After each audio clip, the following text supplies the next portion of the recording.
I think looking back at my younger self, where I probably didn't really understand what I was getting into was how much work was involved in getting a business from origin startup through to kind of elevating it to an established small company, then through to a medium-sized company and so on.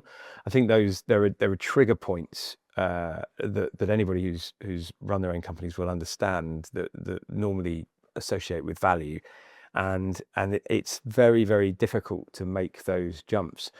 And I think you underestimate that. I think when you're younger, you think you're kind of unstoppable and you're just gonna go in and in kind of the ferocity of your ambition is going to be the thing that carries you through.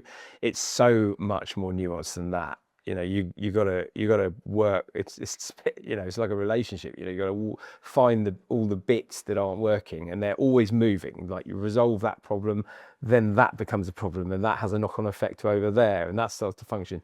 It's so complex, and I think the most difficult thing is how much time it takes. I used to think that you could just create a business and a brand within, a year or two, and then you'd be looking down the barrel of a sale within 4 or 5. But actually, the reality is not that.